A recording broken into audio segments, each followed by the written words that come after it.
do Rotário 2021,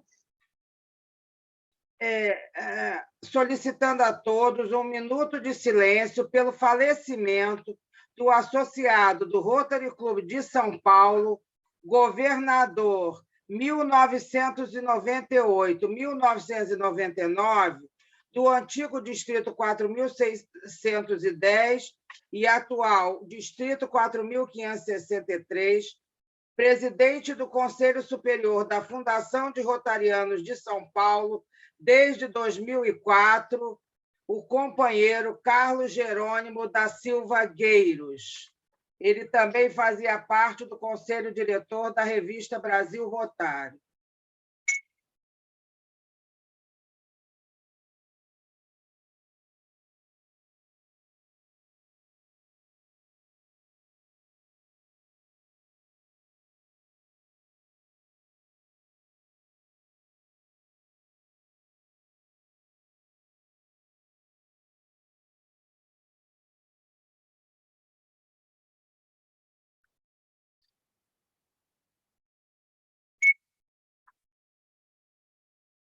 Continuando nossa reunião, eu queria ainda complementar, porque foram os pais o pai, na realidade, do companheiro Gueiros, que trabalhava na ESSO do Brasil, que conseguiu fazer a doação do terreno para a Casa da Amizade, ali na Saúde, onde foram construídos os imóveis, que a Casa da Amizade depois revendeu através da Caixa Econômica, do programa Minha Casa Minha Vida, e que pôde a Casa da Amizade comprar as 2 salas que eles têm hoje ali na rua, lá onde tem a sede da ARDC e a Casa da Amizade.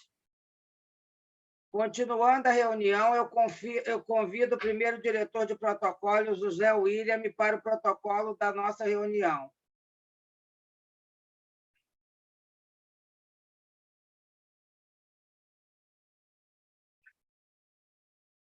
Ele não está na sala, não. Pois é, ele está ingressando novamente. Ele deve ter caído, ele está se conectando novamente.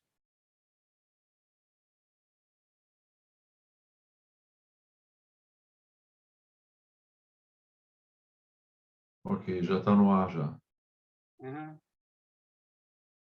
William, por favor, o protocolo da reunião.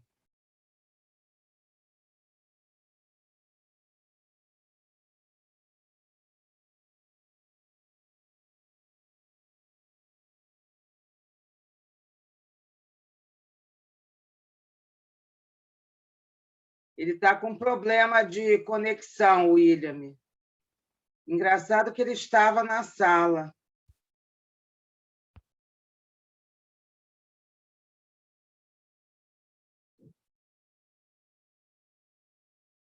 Pronto, William. Fala, William. Dei um tilt aqui no meu, eu saí do computador aqui, pô, bagunçou tudo aqui. Agora eu estou no celular. Estou te ouvindo já. Pode falar. É que eu estou no celular. Ok, não tem problema.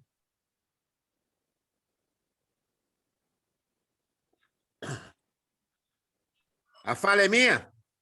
Já chamei você. Ah, tá. É porque eu não escutei mais nada. Uhum. Então, tá bom. Então... Por favor, faça o protocolo. Tá bem. Na tribuna virtual, William de Oliveira. Classificação tabelião, 22º ofício de notas, para fazer o protocolo da noite. Hoje estamos realizando a 44ª reunião ordinária virtual do ano Rotário 2020-21, tendo como presidente do Rotary Internacional o companheiro do Rotary Club de Restung, Lambrou, Mulan, Alemanha, Distrito 1940, Holger Knack. Como governadora do Distrito 4571, a companheira do Rotary Clube Campos do Jordão, Cassima Timonique Royce Campanha. Como presidente do nosso clube, a companheira Cleonice Barros de Macedo da Tum. No mês que Rotary dedica aos grupos de companheirismo e tendo como lema do atual período, o Rotary abre oportunidades. Nossa mesa presidencial está assim composta.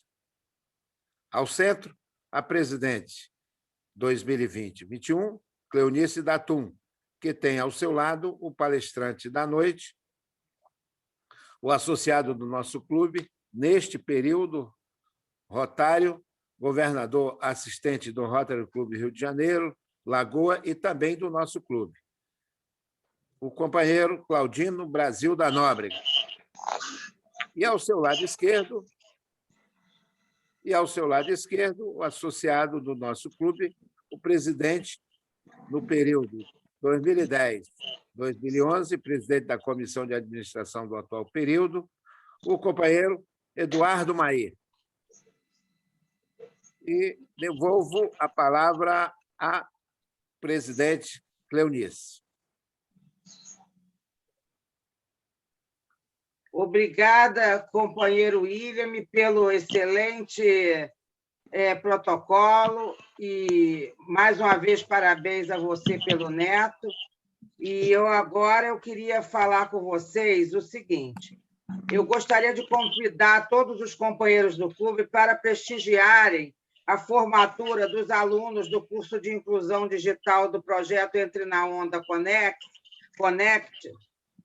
Conecte-se, que é um dos projetos do nosso clube no atual período. Temos, inclusive, 2 alunos no clube, três, aliás. O companheiro Isaac Adídio, o companheiro José Otávio e a esposa do companheiro Souza Brasil, a Maria Lúcia. A formatura será amanhã, às 19 horas, e depois eu vou colocar o link nos grupos nossos, entendeu? Terá a presença da nossa governadora Cassima, que estará entregando os diplomas. Também lembrar que, no domingo, teremos a transmissão do cargo de governador distrital 2020-21, 2020-22, do nosso companheiro Cláudio Zinger, da posse da sua equipe digital, dos presidentes de Rotary Club, Rotaracts Clubes, Interacts e Casas da Amizade, às 19h30. Eu me proponho a fazer a inscrição de todos os companheiros e acho que nós, do Rotary Clube do Copacabana, devemos prestigiar a posse do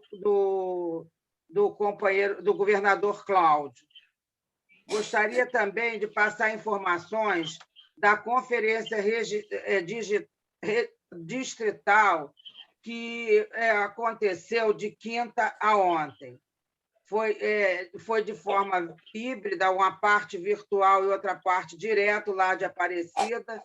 Foi sensacional, espetacular. A nossa governadora Cassima foi muito feliz, um ambiente super saudável, e as homenagens que foram prestadas começou na quinta-feira com a missa, na qual ela prestou homenagem a todos os 59 companheiros que, no atual período rotário, faleceram até aquela data.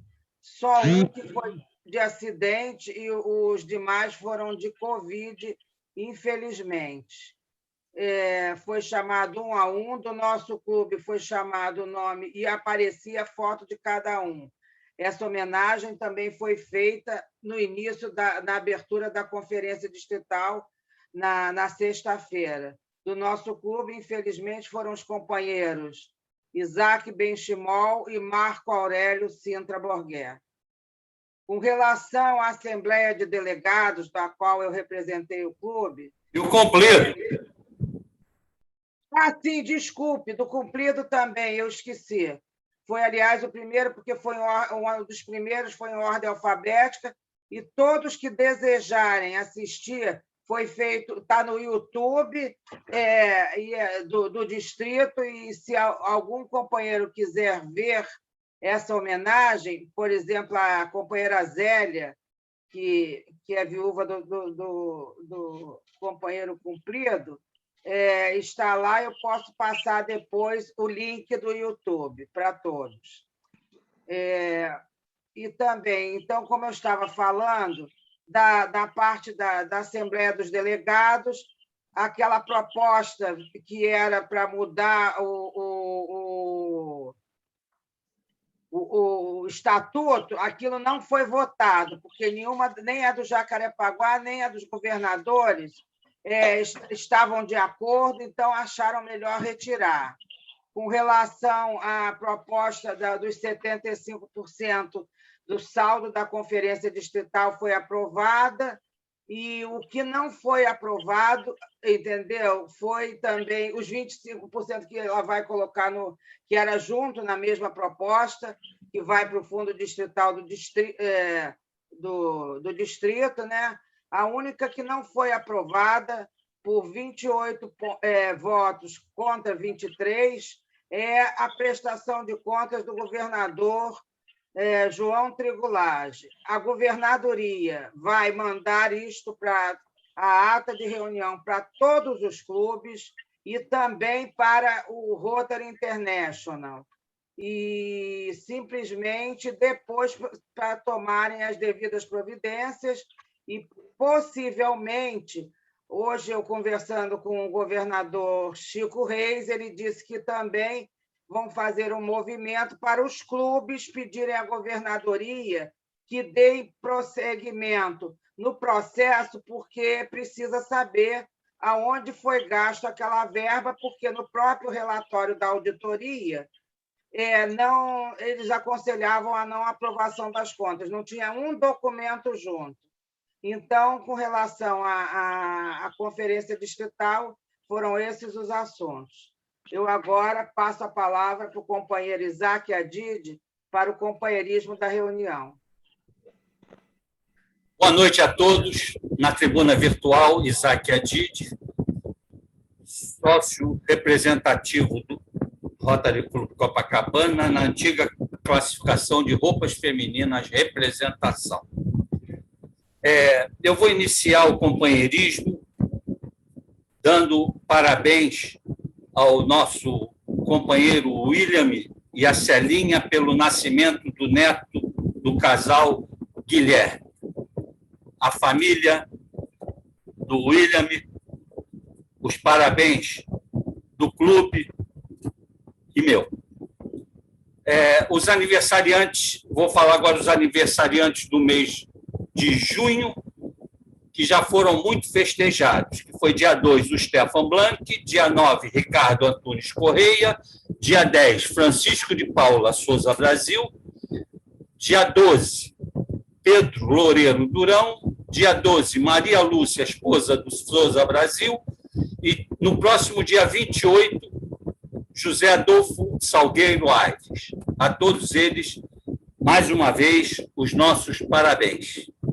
E, dito isso, eu nada mais tenho a acrescentar, volto a palavra à presidente. Obrigado.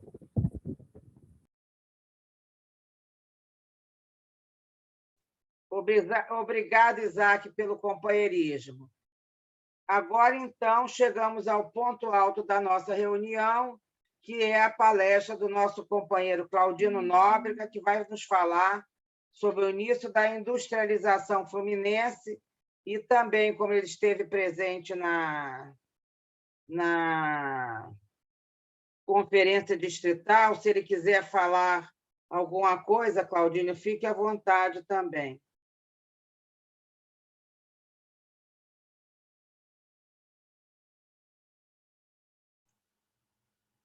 Boa noite, companheiros.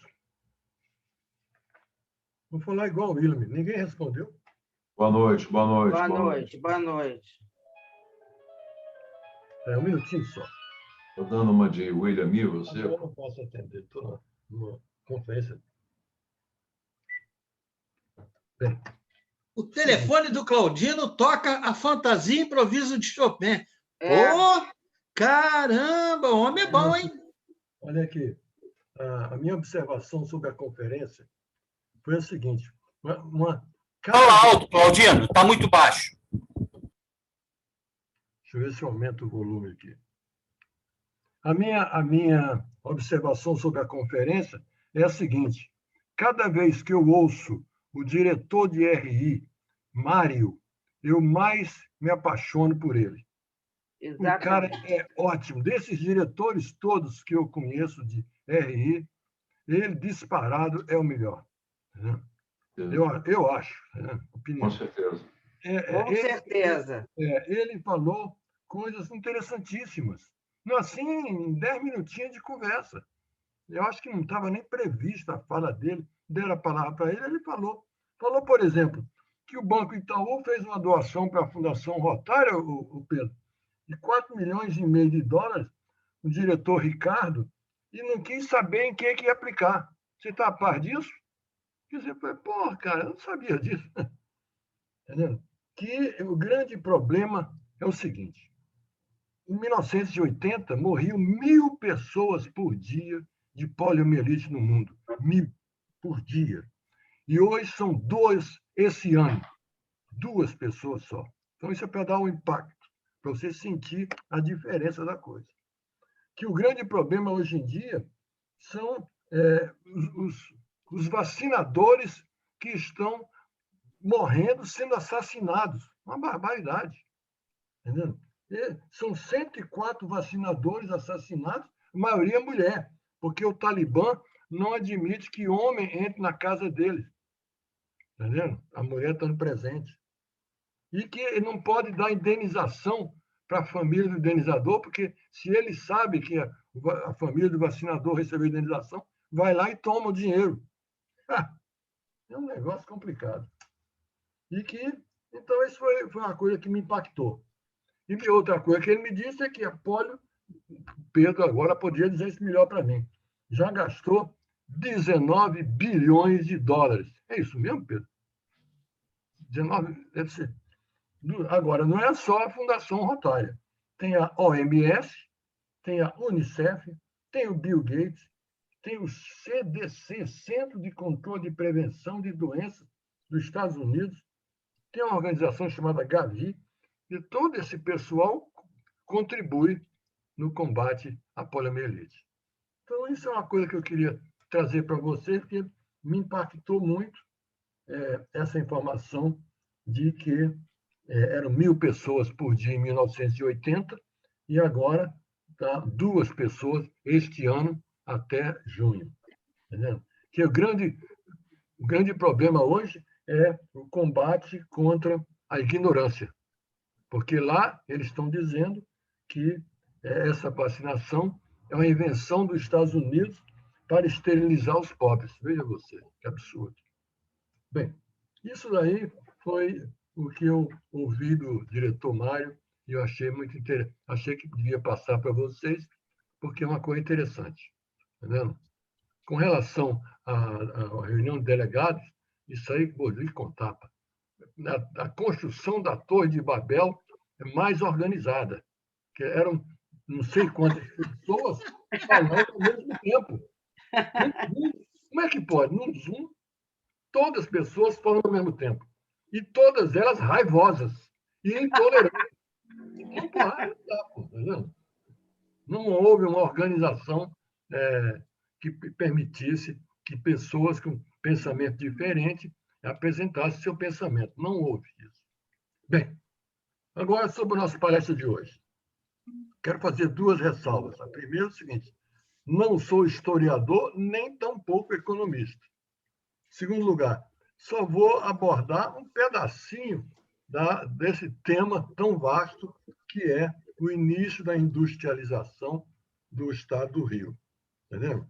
Eu não vou falar da Fábrica Nacional de Motores, não vou falar do polo químico da Bayer, não vou falar da fábrica de cimento da Mauá, em Guaxindiba, não vou falar da refinaria Peixoto de Castro, não vou falar do Visconde Mauá e dos estaleiros antigos e modernos, não vou falar de Angra 1 e Angra 2, e não vou falar do polo de confecções que tinha aqui antigamente, em Vila Isabel, Grajaú, por ali, eram um monte de fábricas, há 100 anos atrás, ou 80 anos atrás, estrangeiras, América Fabril, Fábrica Confiança e outras.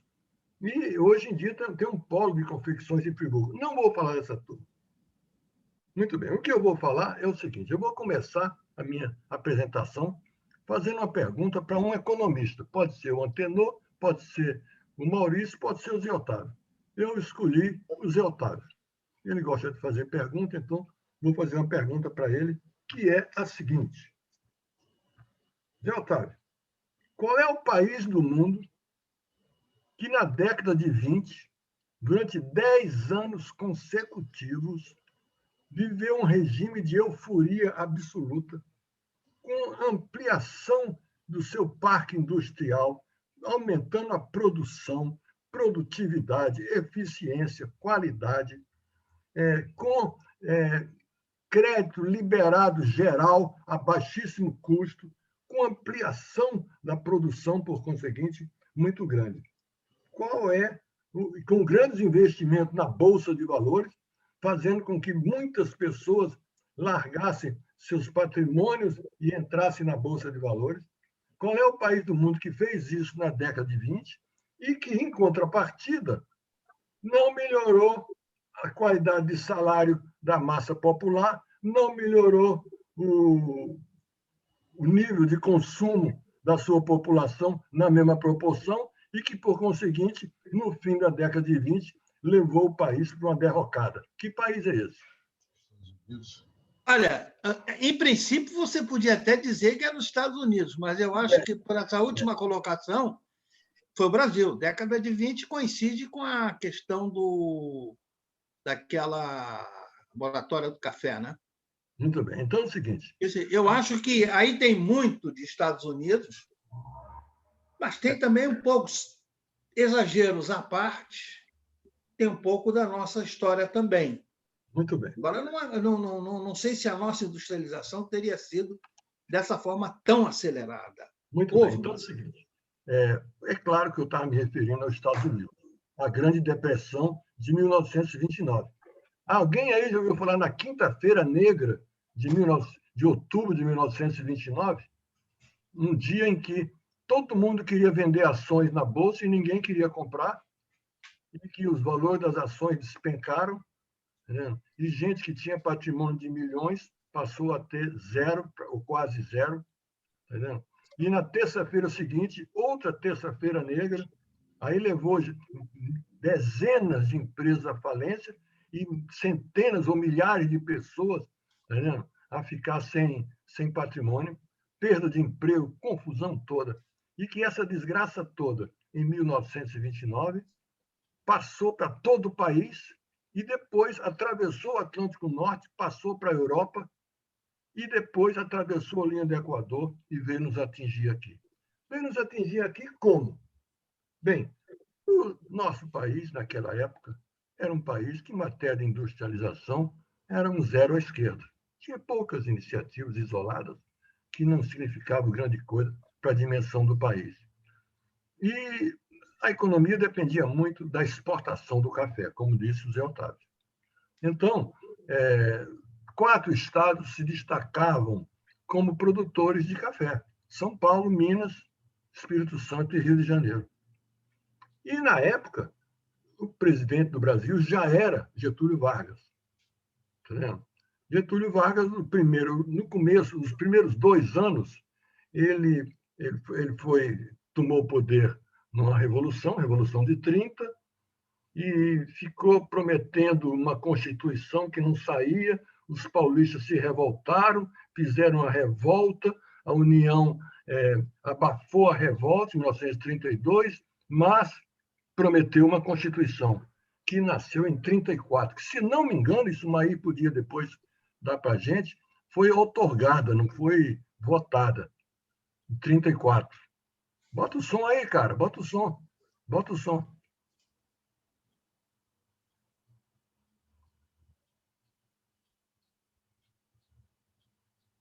Pode falar. Cadê o Maí? O Maí... Peraí. Bem, daqui a pouco o Maí volta. E na Constituição de 34 apareceu a Constituição, em 35 teve a intentona comunista, em 37 veio o Estado Novo, aí foi ditadura mesmo. De 37 o Maí está fora da tela. Tá só, Maí, aciona o seu microfone. Deixa, daqui a pouco ele volta. Na hora que você quiser, Maí, você volta na hora que você quiser. Aí é o seguinte, o Getúlio Vargas era um cara muito ladino. Ele percebeu que o nosso café era sério. E o Brasil tinha a estrutura de comercialização do café era estatal, ou seja, os plantadores de café plantavam café, entregavam para o governo e o governo então é que fazia a exportação. Eu não sei se já existia ou não o IBC. Em 34 foi otorgada. Foi otorgada. Foi a famosa a Constituição Ditatorial, que passou a ser conhecida como polaca, em 34. Pois é, tá vendo? Então, realmente, a Constituição de 34 foi uma Constituição... Maír, ninguém te escutou. Não, então... Ei, eu ouvi. Eu também ouvi. Também ouvi. Bem... Muito baixinho.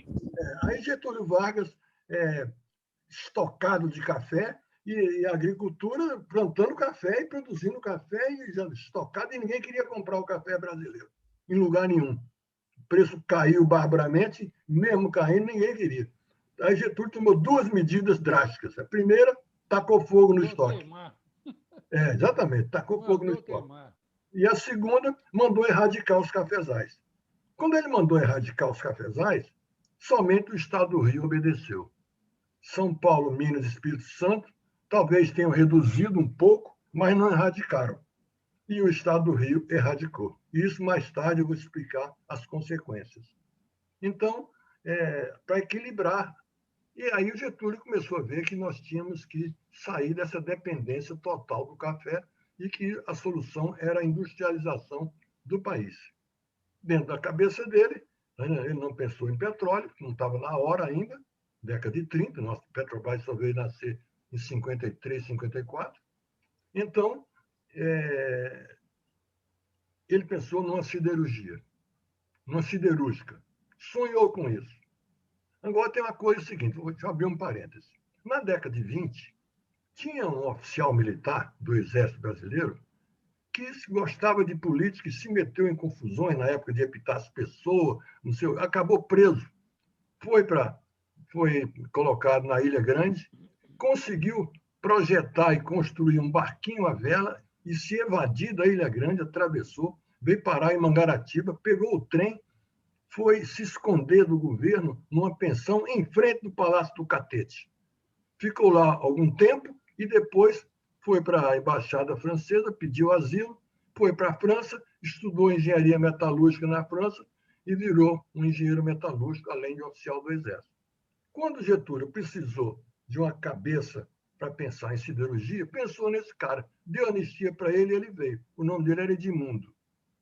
O Edmundo veio, na época de ser capitão, tenente, sei lá, e ele veio e assumiu o problema e falou assim, vamos procurar uma empresa norte-americana que tenha capital e tecnologia para montar aqui. Procurar a United States Steel, que era a maior delas. A United States Steel começou um namoro com o governo brasileiro, mas veio a eclosão da Segunda Guerra Mundial em 1939 e acabou o namoro da United States Steel com o Brasil. E Getúlio Vargas ficou chateado com isso e tomou a decisão de o governo bancar a construção de uma siderúrgica estatal. Veja você, não tinha nem capital, nem conhecimento. Mas foi. Aí, em 1940, ou 41, ele fez um decreto criando a Companhia Siderúrgica Nacional, CSN. Foi criada por um decreto do presidente em 1940, 41. Aí, aconteceu o seguinte. Espera aí que minha mulher entrou aqui na sala, tirou minha atenção. Aí é o seguinte, aí o Getúlio assinou o decreto, criou a CSN no papel, mas não aconteceu nada. Aí aconteceu outra coisa. Nós estamos já em 40, 41, os alemães dando um banho de bola na Europa e atormentando a vida do inglês. O Atlântico Norte infestado de submarino alemão, torpedeando todo navio que fosse para a Inglaterra, e de aviação bombardeando Londres de noite. A vida do inglês era um inferno. Aí ele pediu um help para o primo rico, quem era? Estados Unidos. E os Estados Unidos não soube dizer não e entrou na guerra. E entrou de sola. Entrou firme e forte na guerra, e a consequência disso é que começou a faltar insumos, matéria-prima, dentro dos Estados Unidos para fazer o que ele queria fazer. Aí ele veio pedir para quem? Adivinha? Brasil. Então veio bater em nossa porta um pedido americano de borracha, madeira e minério de ferro.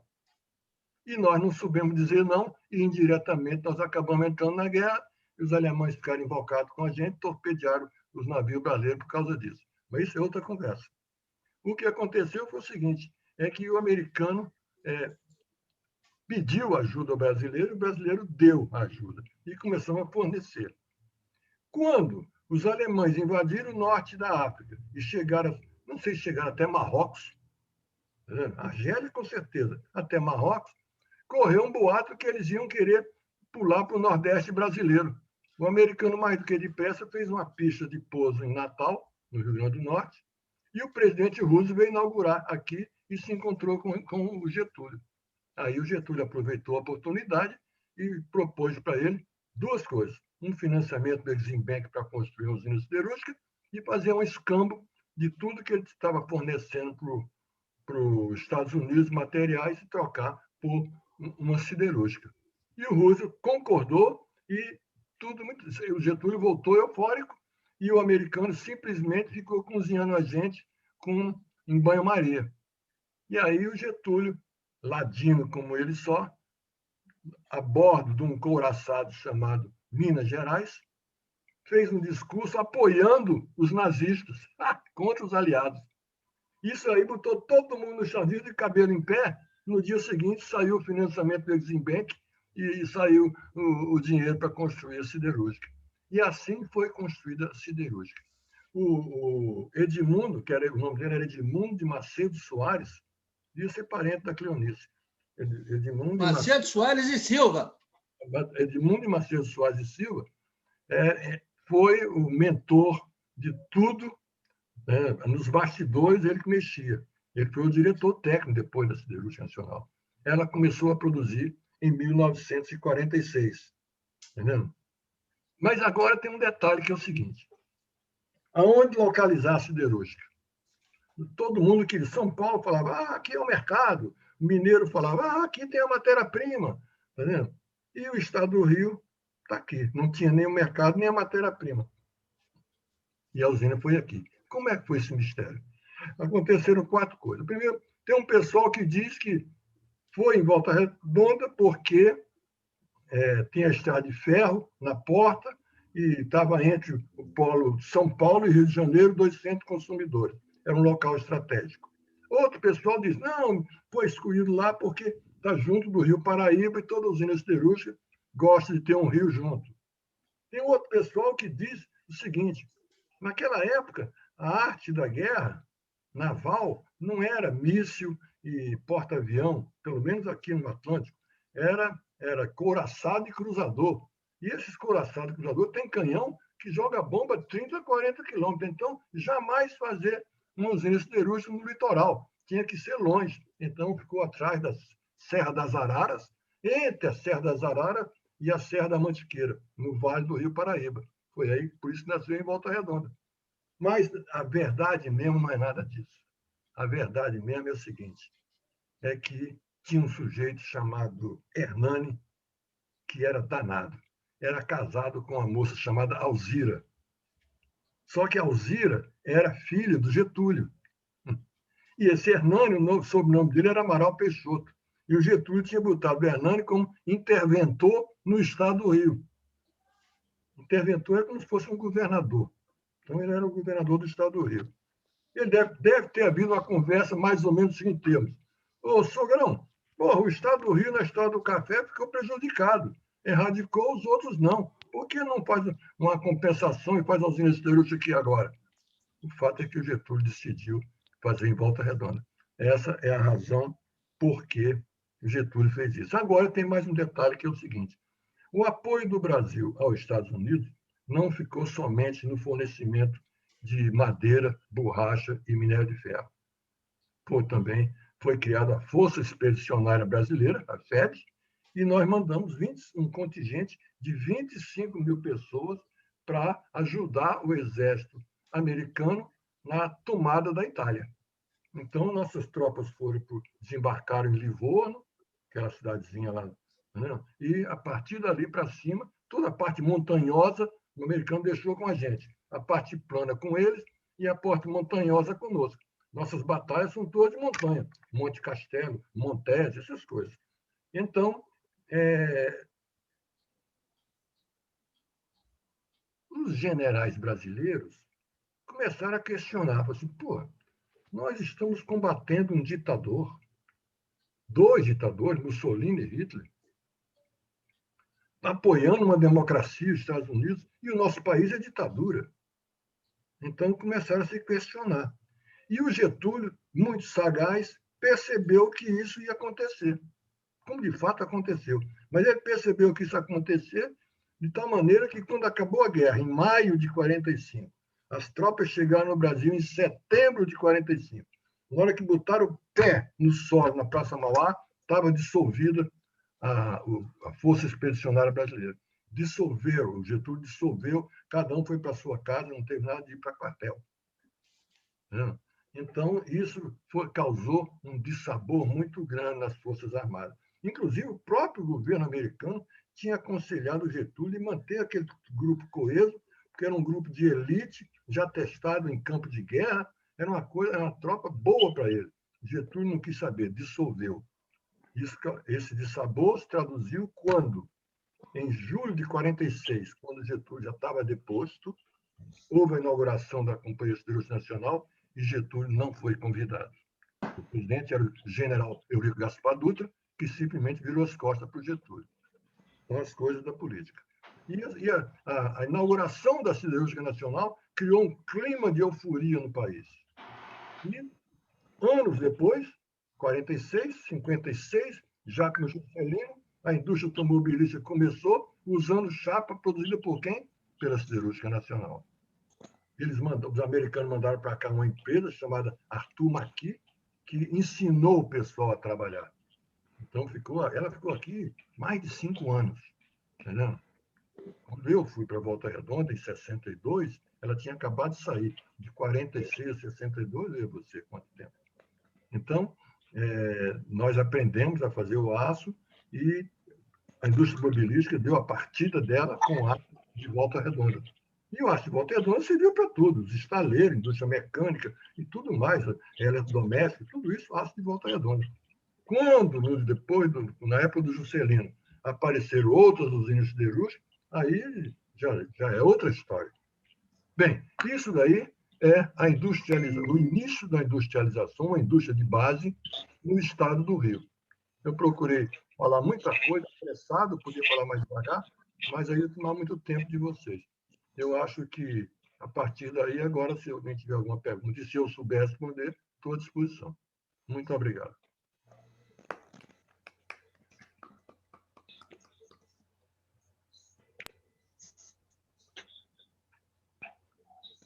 Claudino, você, como sempre, brilhante nessas suas palestras, com temas diversos. Me orgulho de ter um companheiro como você, com essa sabedoria pai d'égua. William, eu vou passar para quem levantou a mão, entendeu, para falar. Eu quero também elogiar o Claudino, que sempre está nos trazendo excelentes conhecimentos. Hoje, o primeiro que levantou a mão é o companheiro Antenor Leal. Pois é, presidente, eu levantei a mão para, de certa maneira, copiar o William. Eu quero dizer a vocês que já ouvi várias palestras sobre esse mesmo tema, mas poucas vezes eu ouvi uma palestra que tivesse tanto cuidado na ligação dos fatos.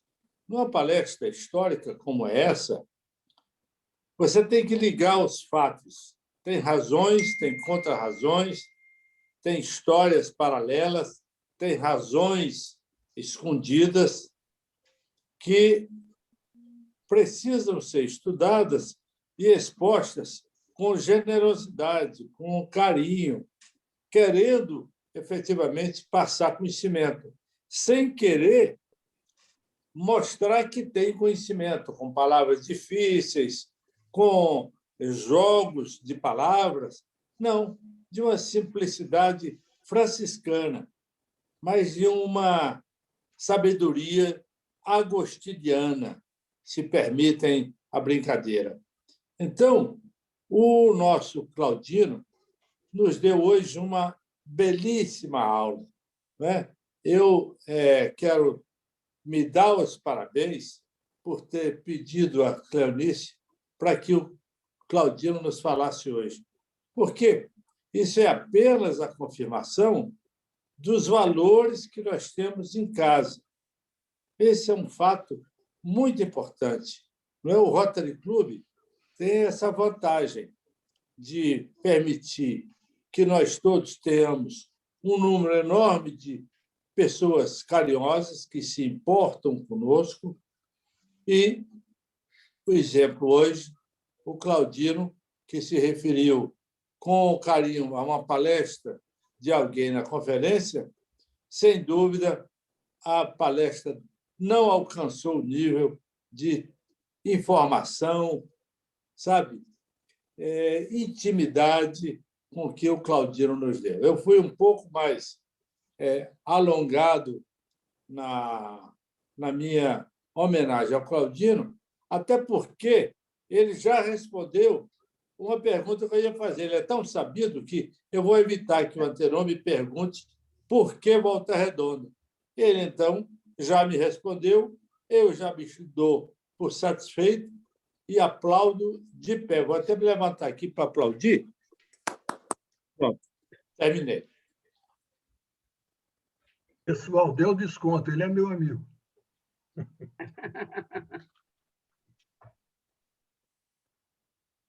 Ninguém mais tem pergunta, gente? Pô. Agora, em seguida, o José Otávio. Eu não ia perder a chance de fazer umas perguntinhas para você. Nós, hoje de manhã, inclusive, tínhamos falado, quando eu vi o teu nome, logo liguei para... Enfim, já sabia que seria uma excelente reunião. Parabéns, Claudino.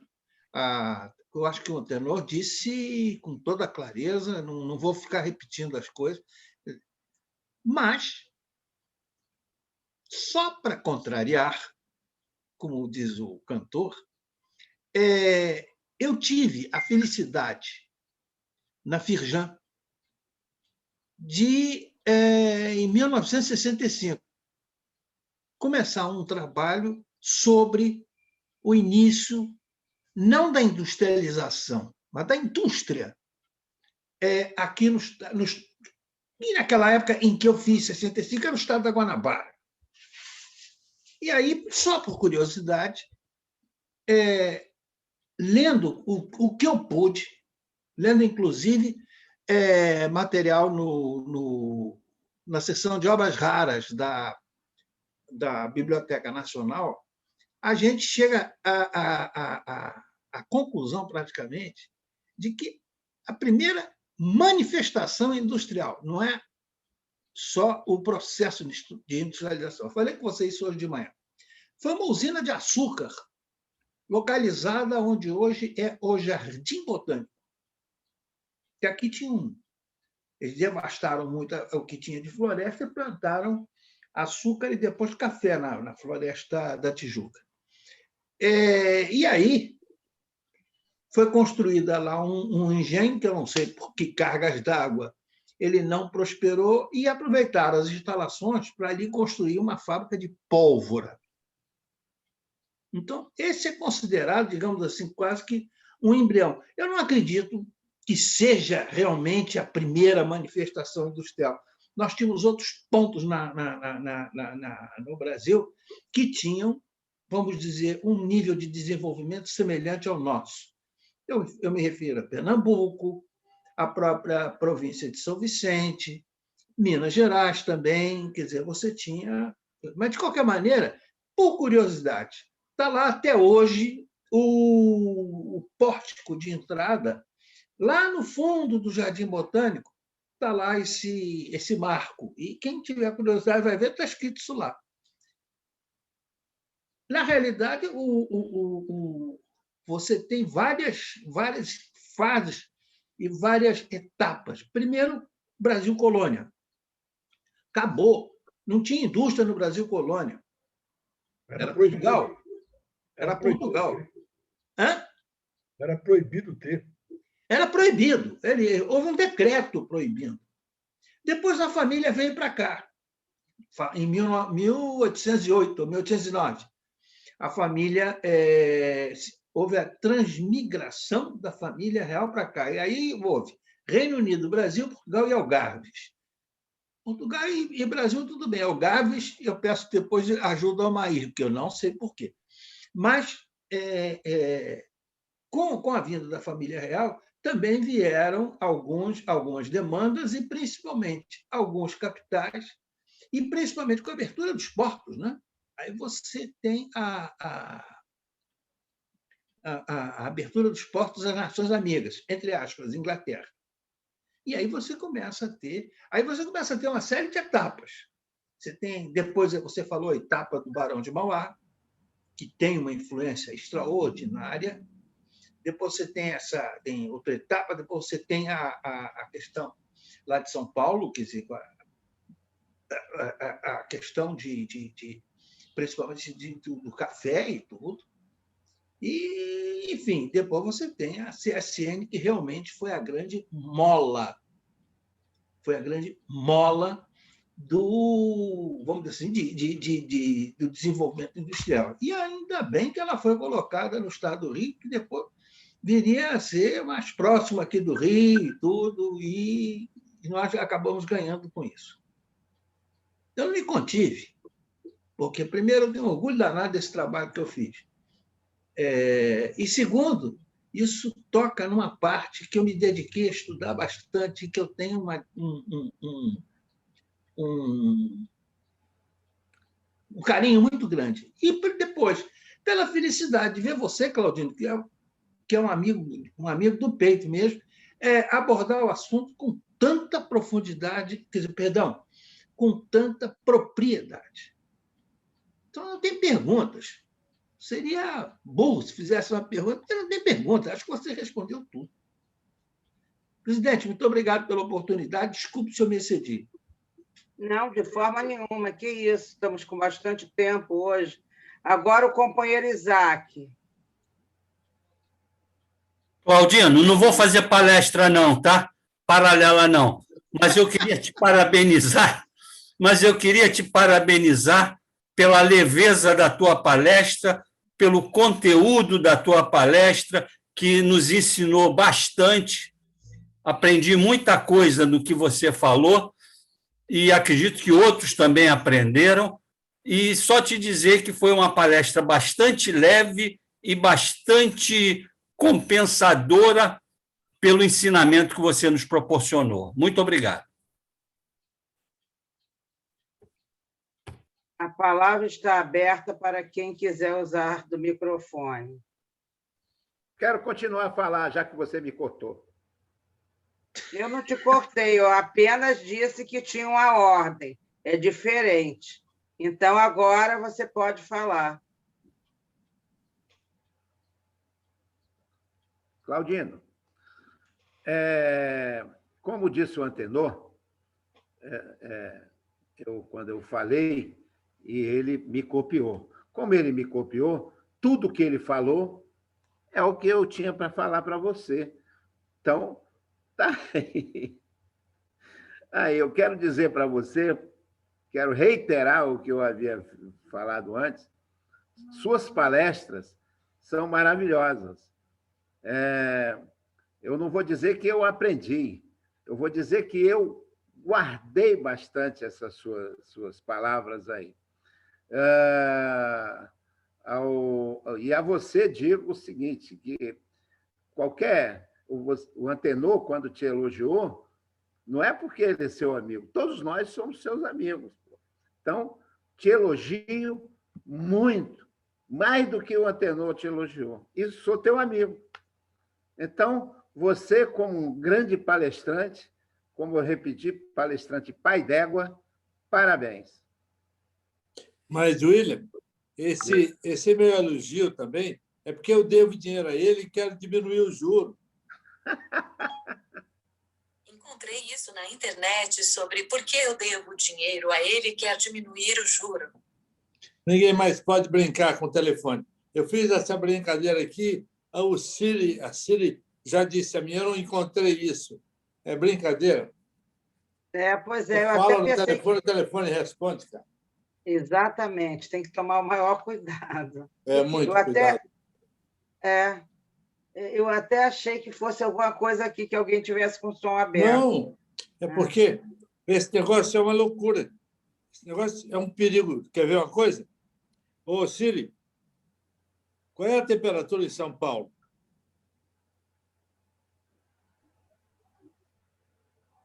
Não diz. Agora, se eu perguntar certo, ó. E aí, Siri, qual é a temperatura em São Paulo? Está fazendo 14 graus em São Paulo. Então, isso aqui é um perigo. Você tem um troço desse se você não corta. Tem que tomar cuidado. Está mais frio que Barbacena. Hein? São Paulo está mais frio que Barbacena. É isso aí. Eu vou domingo para lá, cara. Já estou preparando aqui a meia. Claudino, de brincadeiras de lado, mas uma coisa interessante mesmo nessa tua palestra é esse redemoinho político, né? O que é que as coisas levam a... Quer dizer, o que teria acontecido no Brasil se o Getúlio não tivesse dissolvido a FEB, né? Se tivesse posto aquele mundão de militar do lado dele, né? Será que ele tinha sido realmente caçado? Interessante isso, muito interessante. Isso merece um estudo. Presidente, eu peço aí um tempinho, só rapidinho. À vontade. Ainda são 21h05 e nós temos bastante tempo ainda de reunião. O Nigri também está acenando, que ele, como a foto dele está do lado da minha, ele também está acenando. É porque ele não sabe levantar a mãozinha. Então, Nigri, depois do William, você pode abrir o seu som e falar, ok? Bem, eu só queria agradecer a todos os companheiros aí que se manifestaram, parabenizando pela chegada do meu neto. Só isso. Minha felicidade é grande, mais ainda tendo a companhia de todos vocês.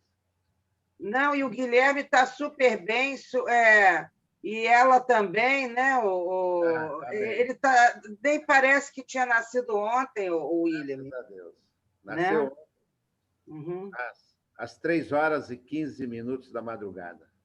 Que bacana, então. Que só tenha felicidade, saúde, alegria para a família, para o neném, entendeu?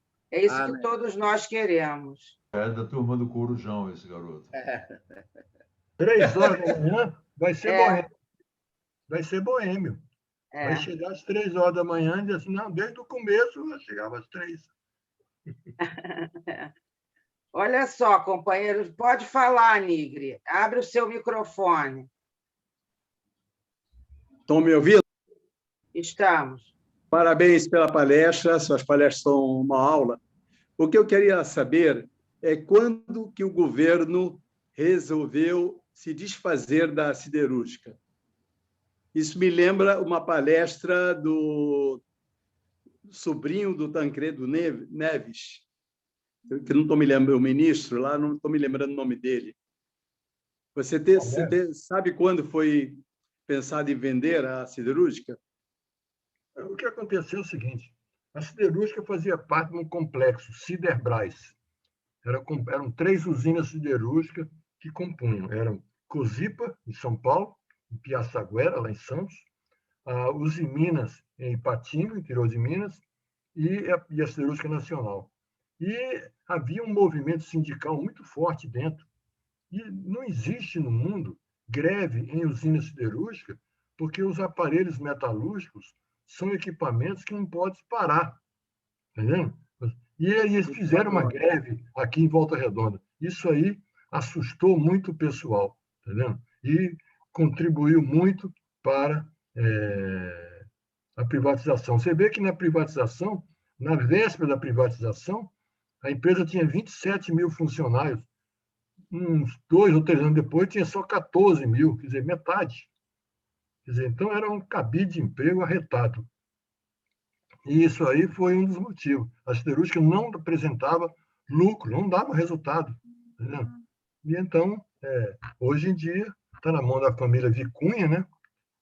Quando houve a privatização, houve uma confusão, porque os Vicunhas entraram de sócio em Volta Redonda e na Vale Rio Doce. E o pessoal do Bradesco entrou também na CSN e na Vale Rio Doce.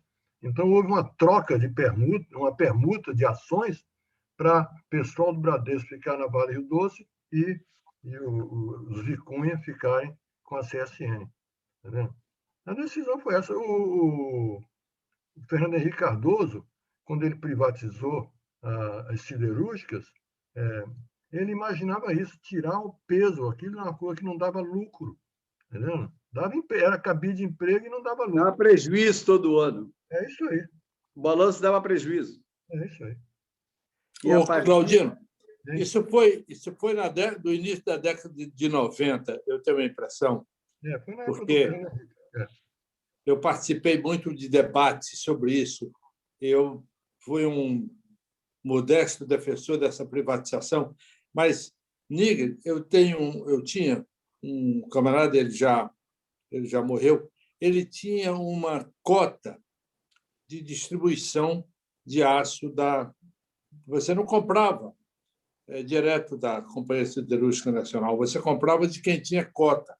Uma cota dessa valia muito dinheiro. Eu me lembro muito que, quando privatizou, esse camarada devia ter, Claudino, uns 40 caminhões. Em um mês, ele não tinha mais nenhum. Era uma sequência de favores, de empregos, de cabide de emprego impressionante. Como foi importante para o país a privatização. Abriu o caminho para várias outras. Ô, Antenor, você sabe o que aconteceu nessa época foi da privatização? Você sabe quanto que a siderúrgica pagava de ICMS por mês? É uma fábula, uma importância bem grande. Eu senti isso na Confecções, que, na época, eu recebia a visita de 3 a 4 fiscais por ano. Depois que a siderúrgica foi privatizada, não recebi mais visita de fiscais. Eles telefonavam, mandavam apresentar lá as contas, nem visitava mais, porque o que eu pagava era décimos. Entendeu? Então, ajudou bastante. Posso falar? Eu acho que o Antenor tocou realmente no nervo da coisa. O problema da Siderúrgica Nacional eram os distribuidores, mas também os transportadores. Eram 2 cartéis que simplesmente algemavam a usina. E todos eles, pelo caráter estatal da companhia, fizeram uma campanha tremenda. Eu tenho a impressão que ela foi estatizada no governo do... Não, eu acho que foi no do vice dele. Como é que era o nome dele? Itamar Franco. Ou, pelo menos, o programa foi... Não, perdão, você tem razão. O programa foi anunciado e o Itamar, como vice-presidente, adorou a ideia, até o momento que chegou aos ouvidos dele que a Usiminas estava lá, estava envolvido nesse negócio. Claudino deve se lembrar dessa história. Caiu o Itamar, pulou. Disse, mas peraí, vocês podem privatizar o que vocês quiserem, mas vão privatizar logo a Usiminas aqui no meu estado? Mas ele não teve força para segurar esse negócio. Eu me lembro, Claudino... Ele conseguiu segurar Furnas. Furnas foi privatizada até hoje, Furnas. O Itamar não foi privatizada. Entendeu? O setor elétrico... Foi, a Cosipo. Depois a Uzi Minas comprou a Cosipa e fechou a Cosipa. A Cosipa não existe mais. Agora é tudo Uzi Minas. Agora é tudo Uzi Minas, né? Hein? A Uzi Minas foi até dona da Light aqui no Rio? Como vocês sabem, hein, Claudino? Hein? Como vocês sabem, eu trabalhei a vida inteira com moinho de trigo. E moinho de trigo também tinha cota. Também tinha cota. Quando o Collor assumiu, 91, 92, quando é que o Collor assumiu? 89. Hein? 89, não. 89. 89, Eu era presidente. Bom, todo mundo começou a achar que o Collor ia acabar com as cotas de trigo, de moinho de trigo. Cada moinho tinha uma determinada cota traduzidas por toneladas moídas em 24 horas. Mais ou menos em novembro do primeiro ano dele, eu fui a Petrópolis para comprar o moinho de Petrópolis. Na verdade, nós não queríamos o moinho de Petrópolis, nós queríamos a cota deles. Eles tinham uma cota de 50 toneladas em 24 horas. Nós fizemos o cálculo, em 6 meses, com esses 50 toneladas, nós pagaríamos. E eu fui para lá, levando uma autorização dos acionistas para pagar até 12 milhões de dólares pelo moinho. Moinho, muito bem. Fui lá, era um alemão, filho de alemães, Erwin. Digo, Erwin, vim aqui comprar teu moinho. Te dou 8 milhões de dólares. Ele disse, Antenor, você é um ladrão. Você quer roubar o meu moinho, cara? 8 milhões de dólares? Nem pensar. E que tal 10 milhões? Não, vamos sair para almoçar, não vou vender. Não. 2 meses depois, e não mais do que 2 meses depois, acabou o sistema de cota.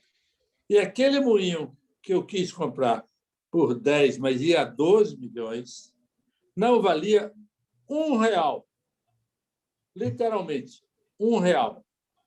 E o Banco do Brasil entregava o trigo em Petrópolis pelo mesmo preço que entregava no Rio, ou que entregava em Manaus, ou que entregava em Recife, era um preço nacional.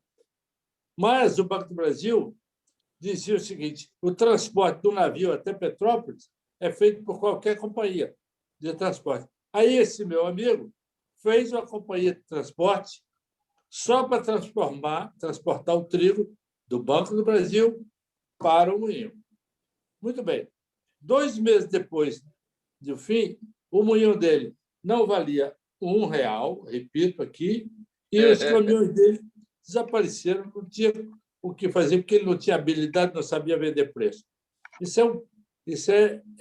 A partir dali, nós tínhamos no Brasil 250 moinhos, depois que acabou, baixou para 100 moinhos. Tal a ineficácia dos donos de moinho, porque era um cartório fechado. Para vocês verem apenas o que aconteceu com a siderúrgica, distribuidores e transportadores, e todas as outras atividades que tinham cota ou permissão. Vocês se lembram quanto valia uma corretora de valores? Uma carta patente de uma distribuidora, carta patente de um banco, carta patente de corretora? Isso tudo acabou, não precisa nada. Você faz a corretora amanhã, você dá um tostão. Isso foi um avanço enorme. Antenor, esse flagelo, eu tenho a impressão que se chamava CIF uniforme. E esse negócio também atingia diretamente a Siderúrgica Nacional. Claudino, que me confirme. Porque esse tal de CIF uniforme, ou seja, o aço vendido sem qualquer tipo de gozação, vendido em Fortaleza e vendido aqui no Rio de Janeiro, ele tinha exatamente o mesmo preço.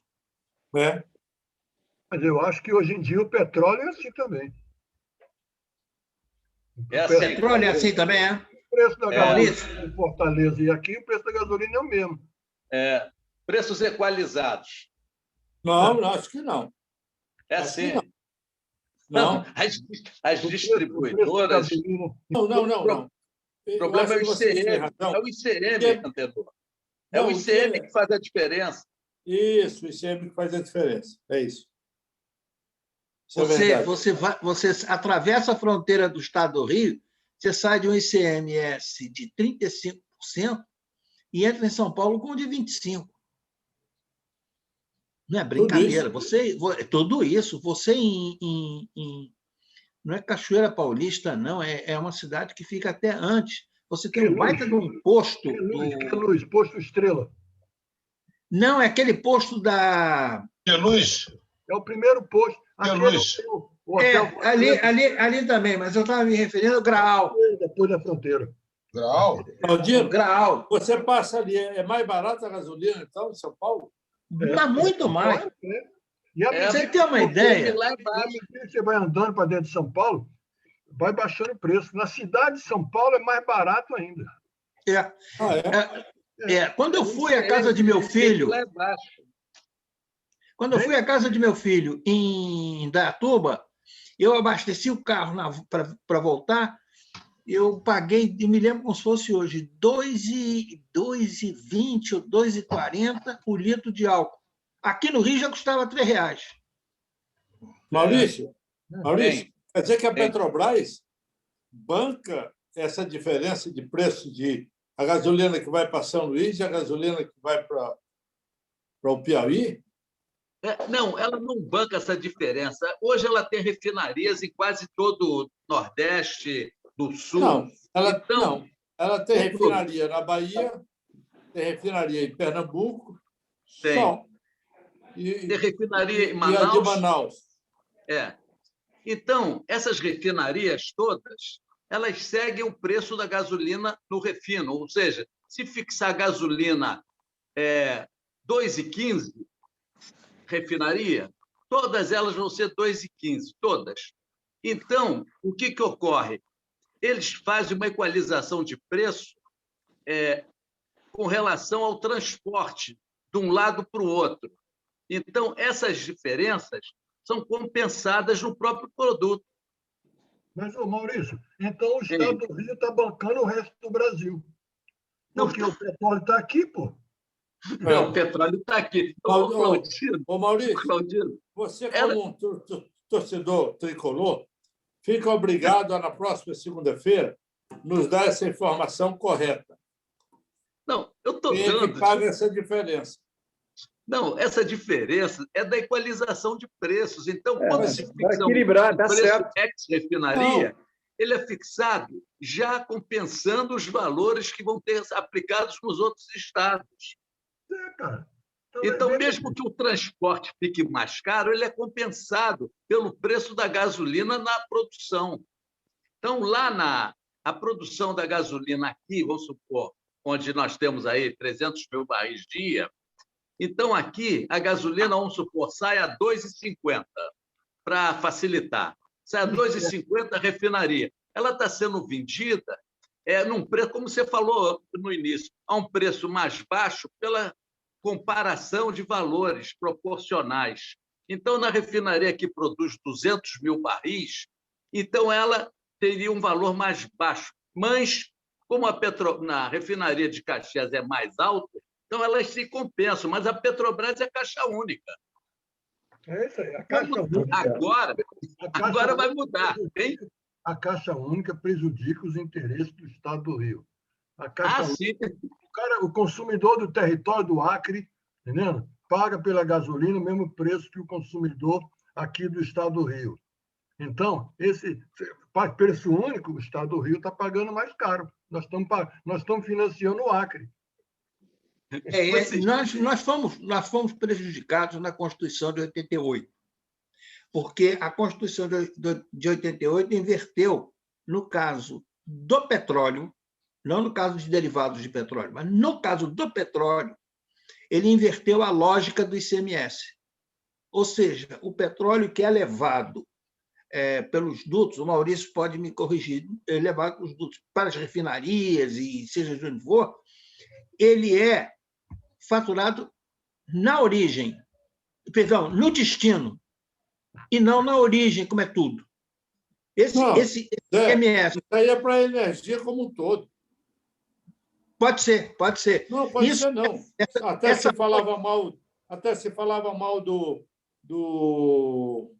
aquele ex-governador José Serra, Estado do Rio, falava mal do Serra por isso, porque ele prejudicou o ICMS do Rio, mas depois ele explicou que o Rio não podia reclamar, não, porque o Rio é importador de energia. Deixa eu voltar ao assunto do preço. Vocês se lembram, isso é muito recente, de que quando a Petrobras baixa o preço da gasolina, ela divulga o preço da gasolina ex-refinaria. Então, aquilo está valendo para o Brasil todo. Vamos supor, é R$ 2,50, é R$ 2,50 fixado pela Petrobras. Agora, Maurício, o que vai ser... Uma pergunta.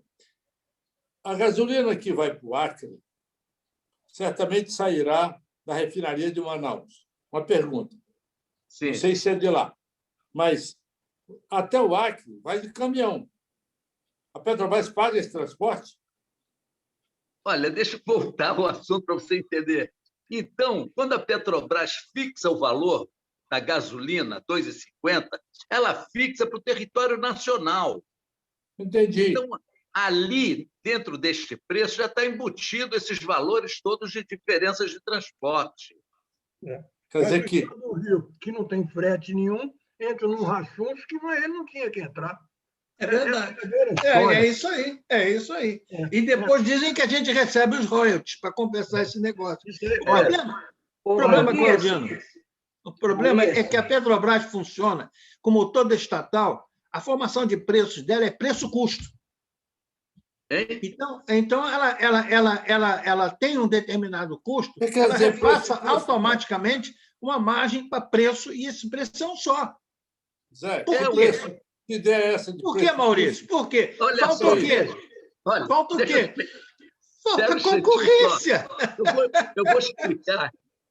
Eu vou explicar como é a formação. Vocês estão falando de formação de preço. A estrutura de preço, ela considera tudo isso. Agora, quando ela fixa o preço, ela divulga para o país inteiro. O preço da gasolina é R$ 2,50.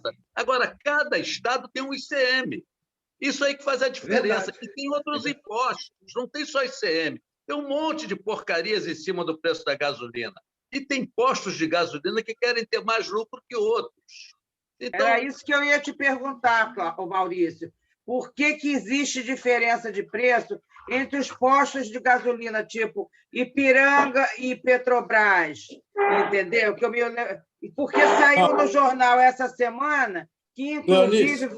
Leonice, é melhor você perguntar Baixada Fluminense e Leblon, porque o meu motorista sempre diz que é mais barato botar um carro dele lá. É isso mesmo. É isso mesmo. O posto Carrefour, a Patrícia que está aqui, lá na Dutra, é mais barato do que aqui em Copacabana, Leblon. Mas eu li essa semana no jornal que, inclusive, eles vão permitir que, por exemplo, um posto da Petrobras tem uma bomba do posto Ipiranga. Vocês viram isso na imprensa? Mas eu acho que a concorrência é que vai resolver isso, mas a concorrência não vai ser entre os distribuidores. Pode ser também. Eu acho que a concorrência vai ser... Você pode manter a Petrobras como uma empresa de exploração de petróleo. Peraí. Agora, a refinação é que o país está precisando que ela seja privatizada. Mas, por quê? Para ter concorrência com a Petrobras. Já tem refinaria privada.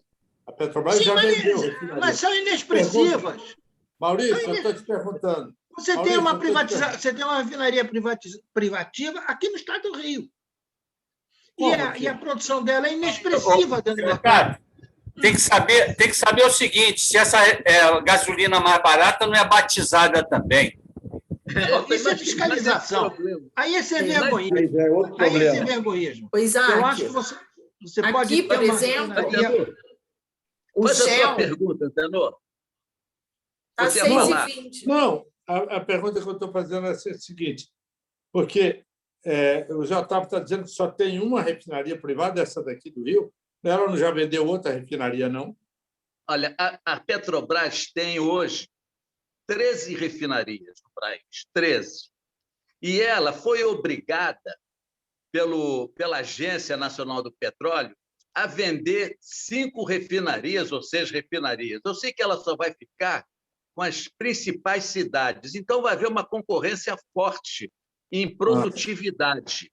Então, aquela refinaria que produzir com melhor produtividade vai poder vender mais barato.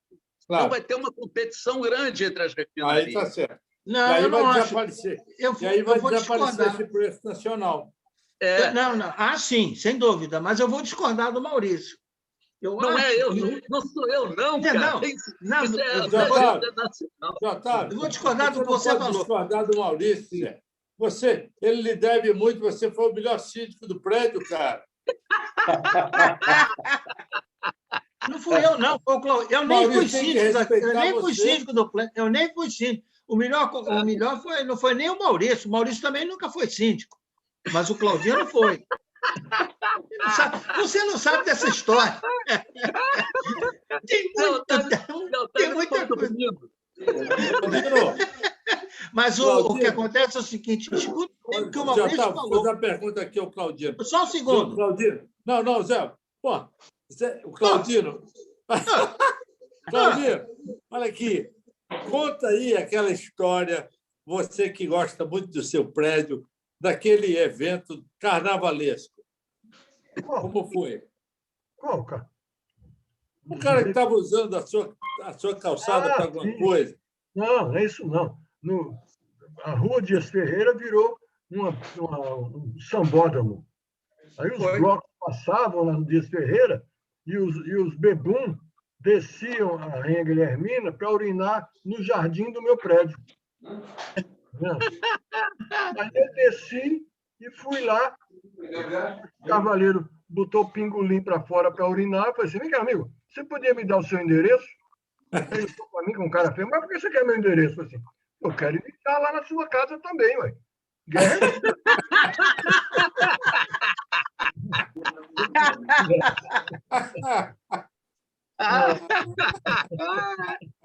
Foi muito boa essa. Claudino, você é demais. Deixa eu contar uma história para vocês que é interessante. O Claudino contou o período de 20 a 30, né? De 20 a 30, crise, 29 e tal. Pô, mas a turma não comenta a crise de 90 com Collor, quando ele pegou o dinheiro de todo mundo e deixou todo mundo duro, liberando 50 pratas para cada um. Ali foi uma crise, teve muita empresa fechando. Então, 90 foi uma tristeza, porque veio de Sarney a 82% de inflação. Então, nós vivemos uma crise. Eu aprendi a viver sofrendo por conta disso. Para vocês terem uma ideia, em 90, eu fui parar lá no Cotrauma. Cotrauma ali no Leblon, né? Pois é, fui parar no Cotrauma porque eu tive uma tensão na coluna. Aí fui parar lá por sistema nervoso, porque eu perdi muito na bolsa. E aquilo lá estava doendo, né? Aí fui para lá, para o Cotrauma e tal, aí o cara disse assim: olha, você vai ter que dormir pelo menos uns 2 meses no chão. Mas você sabe, Maurício, eu conheci um cara lá na Federação, um colega de trabalho, que disse uma coisa que é uma verdade sensacional. Ele disse: esse plano é ótimo. Ele fez a minha caderneta de poupança valia a mesma coisa que a do Roberto Marinho.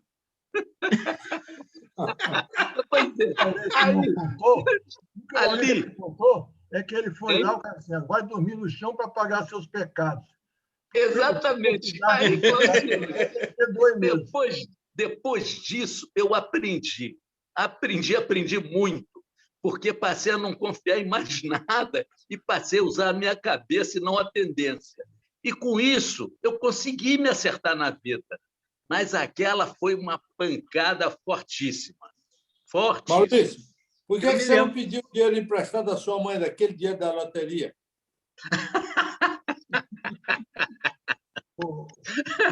Aquilo foi mais um golpe nos idosos. Essa eu vou te contar. Eu contei para o Antenor sempre se lembra disso. Um dia, eu estava trabalhando já na Estácio, e aí, uma tarde, a gerente do Bradesco liga para mim, era aí do posto 6 o Bradesco, que a minha mãe tinha conta. Aí ela me liga aqui e diz assim, olha, sua mãe está aqui querendo descontar um cheque, não sei, não me lembro o valor, mas era um valor significativo. Aí ela, mas eu estou muito preocupada em liberar o dinheiro para ela, ela tem que pegar dinheiro. E idoso com dinheiro na bolsa é um perigo. Ela falou no telefone. Então, a senhora me aguarda, eu vou pegar aqui um táxi, vou para aí já, talvez há 20 minutos eu estou aí. Aí encostei a minha mãe e disse assim, o que houve? Não, é que o cara não quer se identificar e ele está com um bilhete premiado e me está pedindo, está pedindo, vamos supor, 10 mil reais por um prêmio de 100 mil. Aí eu disse para ela, mãe, a senhora acha que isso é verdadeiro? Não, mas ele falou, eu não sei o quê. Mãe, eu vou com a senhora, então. Nós vamos fazer o seguinte, deixa o dinheiro aqui, eu vou lá com a senhora. Não, não pode não, ele disse que eu tenho que ir sozinha. Coitada! Aí eu disse para ela, então não tem negócio, me esquece. Que coisa, uma loucura. Mas, olha, companheiros, são 21 horas e 35 minutos. Eu queria ainda fazer 2 comentários com os companheiros. A posse do nosso próximo presidente será no dia 12 de julho, porque no dia 5 tem muitas posses juntas no mesmo horário e ele, então, transferiu a posse dele para o dia 12. E outro assunto, o hotel está disposto a fazer uma reunião, a nossa reunião com poucos companheiros e já mandou o valor, o menu, para ser às 7 horas da noite, viu, Antenor, como você havia solicitado, e só com os companheiros do clube. Eu preciso dar uma reunião, uma resposta ao hotel. O preço eles mantiveram de 195 mais 10%, vão ser frios, pães, risoto e mais um prato quente. Agora, nós precisamos resolver se vai fazer a posse híbrida ou não, ou seja, com alguns companheiros presentes e outra parte pelo Zoom, entendeu? Ou se não, porque eu preciso dar uma resposta ao hotel. Eu vou para a posse no hotel às 7 horas e vou levar a minha mulher.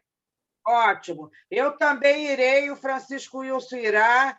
Eu vou mandar uma pergunta para saber, porque eu tenho que avisar o hotel a quantidade de pessoas, ok?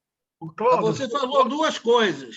A posse do Cláudio vai ser virtual ou híbrida? Não, a posse do Cláudio Zinger será virtual. Eu estou fazendo agora um comentário sobre a posse do nosso presidente Francisco Wilson Queiroz Feitosa. Cleonice, desculpe, peraí, um momento, eu entendi 2 coisas. A posse e também, posteriormente, reuniões. Inclusive, você falou de jantar e tudo. Quanto à posse, eu não vou discutir. Eu tenho uma posição, mas não vou dizer nada. Tudo bem, mas eu tinha que trazer... Só um instantinho, Cléo, só um instantinho. Agora, com relação às reuniões, eu acho que nós devíamos continuar com as reuniões virtuais até nós termos certeza do que vem pela frente. Porque o nível de certeza a respeito, inclusive das pessoas vacinadas, e olha, 2 doses há mais de 15 dias, e é da Oxford, eu e a Heloísa. Mesmo assim, nós estamos mantendo o maior cuidado e na rua com máscara, lavando mão com álcool, com sabão, com diabo. E até agora ainda não. Eu, por exemplo, queria voltar a fazer minha hidroginástica.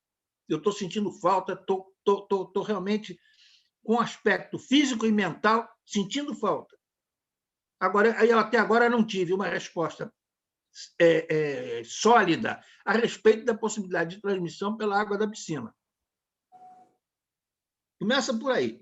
Quanto à posse do Chico Wilson, poxa, tranquilo, não tem o menor problema. Talvez eu peça desculpas a ele agora, dizendo que eu não vou, porque por uma questão de princípio.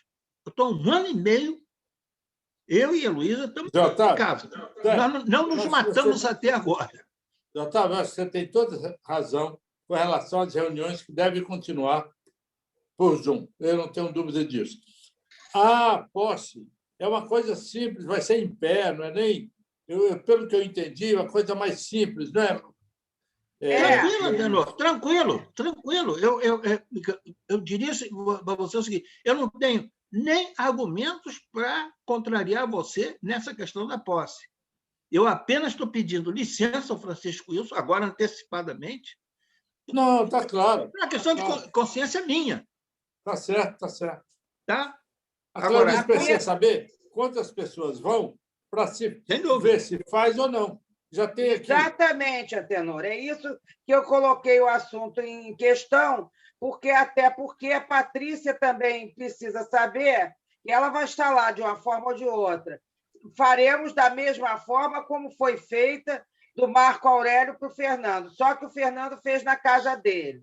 E nós vamos fazer no mesmo ambiente que a gente tem nossas reuniões, como o Cláudio vai fazer a posse dele lá também. Só que o Cláudio vai fazer ele e a Dora somente, entendeu? No caso do Feitosa, eu tenho que ir, o Feitosa tem que ir, o William tem que ir, que é o protocolo, mas será da mesma forma do que do ano passado. Mas eu preciso dar uma resposta ao hotel.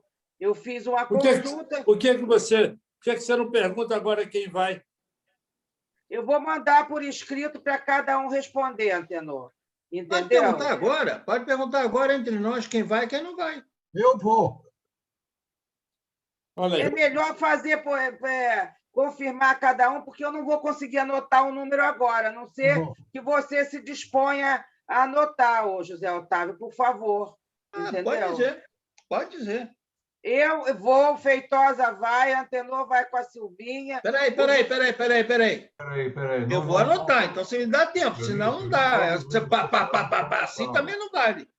Não, nem todos os associados estão na sala. Essa estatística não vai funcionar. Pô. Pois é, eu prefiro mandar por escrito, como o Cláudio está falando. Tudo bem. Tá bom? É melhor, e todos vão responder. Cláudio É melhor. Sabe? Tá, até porque fica sacramentado o que eu receber, que eu acho mais fácil, tá? Outro assunto que eu esqueci de comentar antes é que o nosso clube foi agraciado com 5 troféus no atual período de colocação com doação para a Fundação Rotária. O primeiro troféu, que eu estou pedindo à Patrícia para mostrar, porque praticamente todos são iguais, só muda o tempo. Aqui, ó, foi o companheiro Pedro Durão, que foi o primeiro colocado em doação pessoal para a Fundação Rotária. Com referência ao clube, o clube ganhou o primeiro colocado como contribuição de empresa cidadã da BTRF e contribuição 100% per capita para a BTRF. Segundo colocado em arrecadação para a Polio Plus, para a Fundação Rotária. E também primeiro colocado em arrecadação 100% per capita para a Fundação Rotária.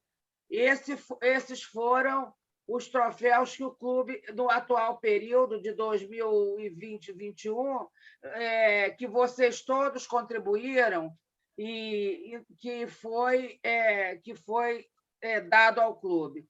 Eu acredito que eu não tenho esquecido nenhum. Ok? Leonice, você falou aí no início sobre um problema que eu fiquei muito chateado durante muito tempo com relação a isso, e você me disse, com relação àquele negócio do governador Trigo, que as contas não foram aprovadas.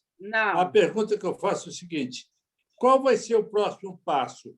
Porque, pelo que eu entendi, e aí você, o Claudino, o Cláudio, que pode me esclarecer, há que haver um follow-up nisso, há que haver um esclarecimento. Sim. O ex-governador certamente não disporá de vontade de explicar isso, mas eu tenho a impressão, e aí eu tenho dúvida, quem tem legitimidade para procurar esse dinheiro. Entendeu? Vou Legitimidade explicar. no sentido de entrar com ação judicial, entrar Sim. via Rotary Internacional. Será que esse dinheiro não vai ser esclarecido com quem ficou? Isso é uma vergonha para nós. Por que eu tive que pagar e um senhor qualquer fica com esse dinheiro e não dá satisfação? Que é isso? Isso é um absurdo. Em termos de Rotary Club, tem que haver uma explicação. Eu vou explicar novamente o que foi dito ao final da Assembleia. O presidente da Assembleia foi o ex-governador Aquiles do Amaral. Ele explicou que a ata da reunião ia ser enviada a todos os clubes, informando que não foram aprovadas as contas e que isso irá continuar, porque também vai ser enviada para a Rotary Internacional.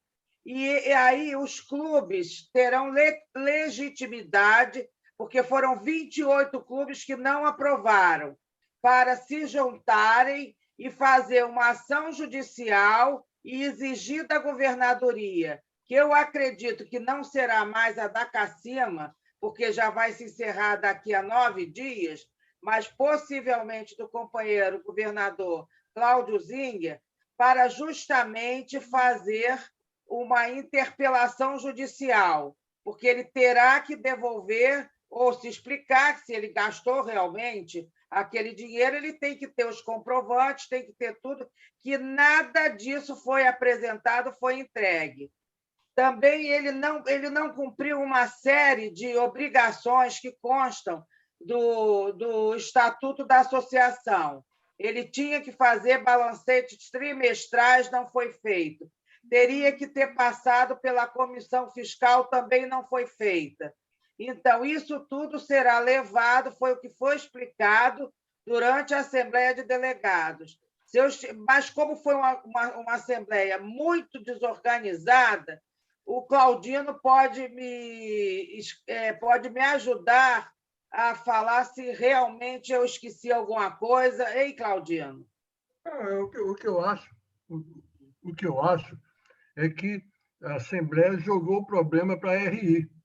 A RI é que vai resolver como é que vai resolver essa situação com o trigo, vai se explicar para a RI, não mais para a gente, sair da nossa esfera. É assim que eu entendi desse jeito. Tá vendo? E quem representa a RI? O RI tem uma estrutura toda para isso. Inclusive, tem um diretor de RI aqui no Brasil. Tá o Mário César estava presente lá e ele foi, inclusive, mais, eu acho que até participar porque ele já tinha comunicado à RI esse problema aqui do distrito, que no Brasil, pelo que eu tenho conhecimento, o outro problema semelhante foi para a governadora Roberta, que é de um distrito de São Paulo, que está na Justiça. Ela já devolveu parte do dinheiro que ela tinha que foi um assunto semelhante, mas ainda continua na Justiça, porque o distrito dela, entendeu? Assim o fez, colocou uma ação contra. Agora, hoje, inclusive, o governador Chico Reis, que também que era até da equipe da governadora Cacima, ligou, conversou comigo, que ele me ligou, e falou que estão se reunindo. A ideia é justamente desses 28 clubes fazer assinar, preparar algum documento com o Conselho Jurídico da Governadoria para obrigar o governador Trigo. Ele, por enquanto, não pode ocupar mais cargo nenhum em Rotary, inclusive ele estava eleito para ser presidente do Rotary Clube Guanabara Galeão, eu não, no período do companheiro Cláudio, isso eu não sei como será resolvido, mas nós temos que aguardar um pouco mais, mas isso vai adiante, Antenor. Eu acho que, sabe o quê? Eu acho que nós teríamos que aguardar o RI, porque nós não podemos ir contra uma decisão, não devemos ir contra uma decisão de RI. Né? E porque, vamos supor que esses 28 clubes decidam uma coisa e a RI decida outra. E aí, como é que vai ficar? Não. Então, a prudência manda aguardar um pouco, deixa o RI decidir. Não, é o que eu estou explicando que me passaram de informação, entendeu, Cláudio? Claudino, e que foi colocado lá pelo governador Aquiles, entendeu? Nós temos que aguardar essa ata da Assembleia, de qualquer forma.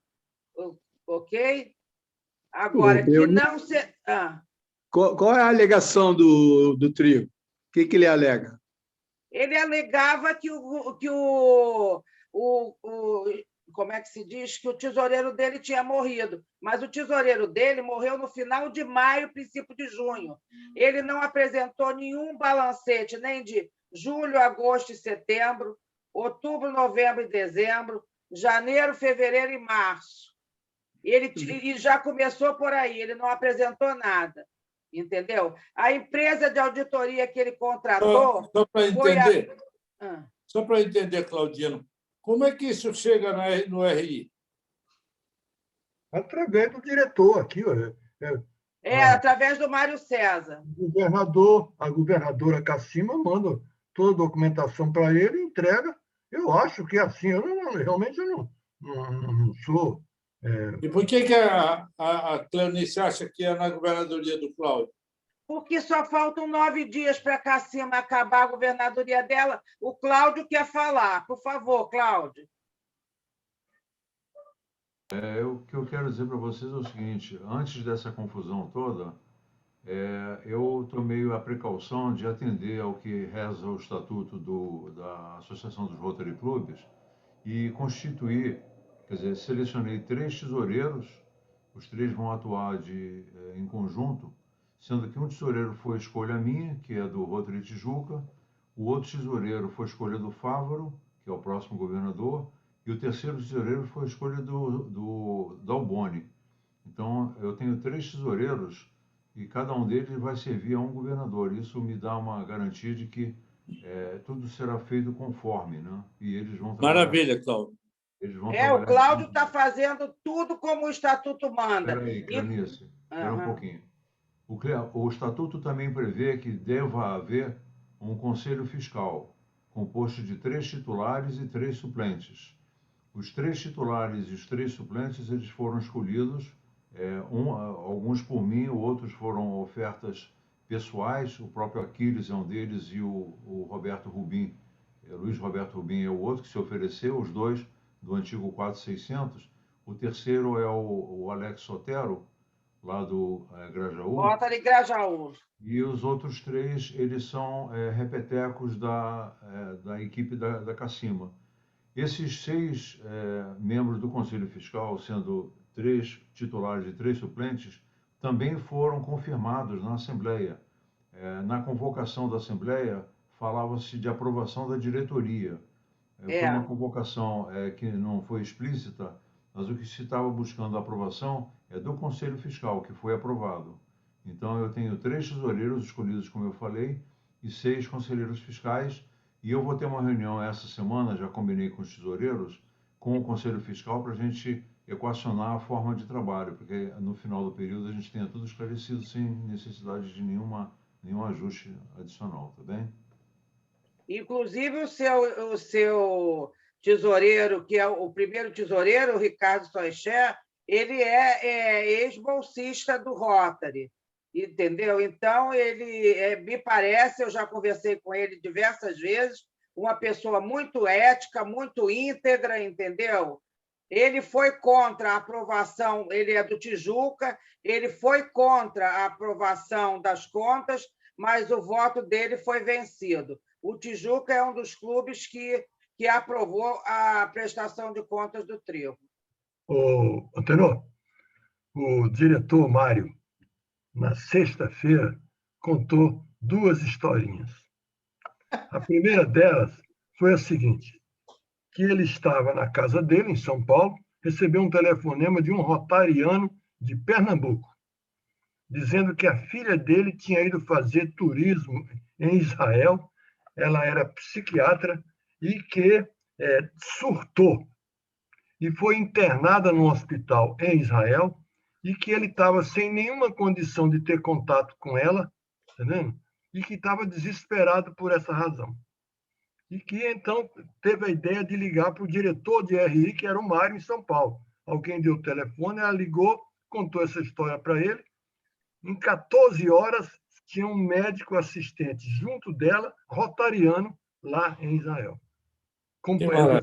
O título dessa conversa é Companheirismo. É amizade. Né? Maravilha. Aí ele virou e falou assim, pois é, quando eu fui à Califórnia, a outra historinha que ele contou, quando eu fui à Califórnia, eu estava num hotel, no dia que eu estava descendo com minha mulher no elevador, um rapaz se aproximou de mim, olhou, falou assim, o senhor é do Rotary? Eu falei assim, sou. Ah, eu sou o que sou e devo ao Rotary. Eu trabalho em... Onde é? Singapura, se eu não me engano. Singapura. Fiz uma bolsa no Japão, aprendi a falar japonês e mandarim, e hoje em dia trabalho numa multinacional. Tudo isso a partir de Rotary. Eu tenho que agradecer muito ao Rotary. Ele contando. Ele virou e falou assim, a conversa disso é companheirismo. A alma do Rotary é companheirismo. Só faltou ele falar assim, eu e o Antenor falamos a mesma coisa. Mas nós temos que contribuir para a Fundação Rotária, Claudino, para permitir essas bolsas. Você não viu a palestra do David Souza, que foi o primeiro bolsista das Bolsas da Paz, o que ele contou também? Que espetáculo que foi? Eu peguei Claudino, a primeira vez que eu ouvi falar em Rotary, eu devia ter 18 anos. Eu trabalhava com um parente meu que exportava pele silvestre para a Alemanha. E, naquele tempo, os compradores alemães, a gente fazia a guia de exportação por um preço $8, mas, na verdade, o preço era 40. E o cara trazia a diferença numa pasta, como era o nome daquela... 007. Hein? 007. Cheia de dólar ou libra. E pagava a diferença lá em Fortaleza.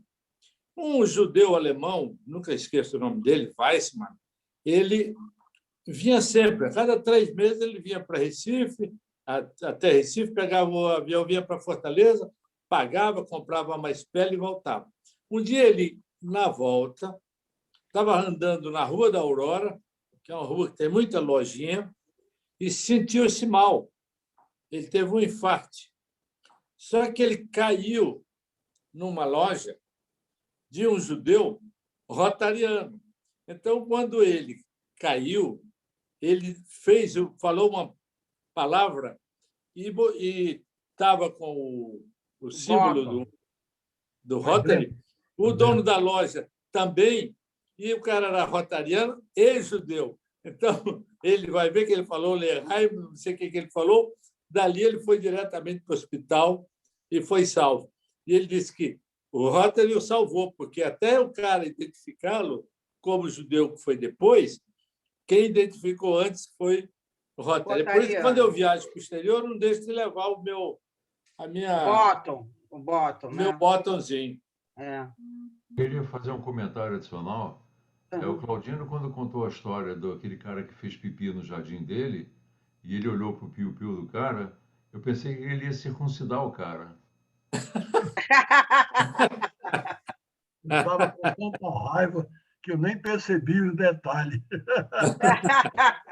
Claudino, até que você não é de olhar essas coisas, né? Pois é. Companheiros. Não sou do ramo.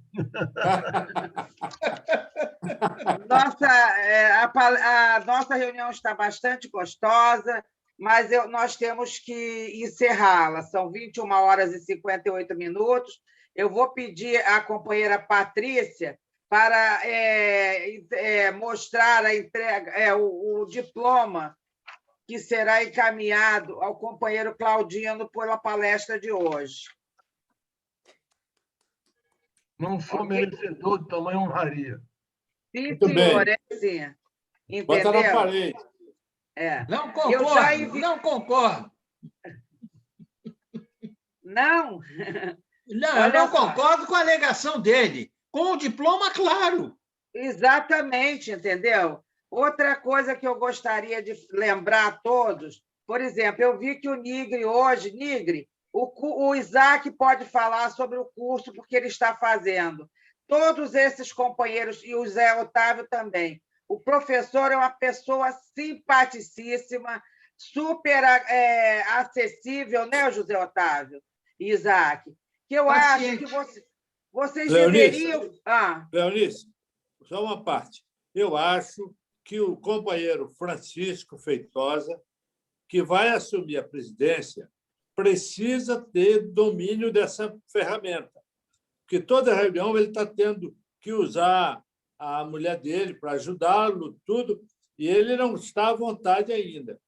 E, como presidente, ele vai precisar dominar isso direitinho. Já falei com ele, ele tentou entrar no curso, mas o horário do curso é a hora que ele está em trânsito. Ele não conseguiu até agora, mas o professor se dispôs a dar alguma ajuda a ele num horário que permita a ele. Por falar nisso, Claudino, ele escreveu aqui para mim no Zap para elogiar, embora ele não tenha agradecer da palestra, ele ouviu uma parte pelo celular dele que descarregou, entendeu? Então, ele pediu que desse os parabéns a você.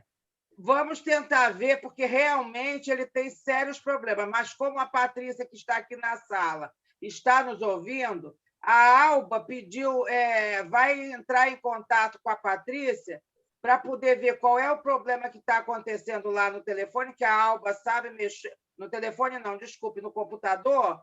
E aí, amanhã, ela conversa com a Patrícia para a Patrícia ver se consegue ajudar com o problema do que está acontecendo, que ele não está conseguindo entrar aqui na reunião. Ok?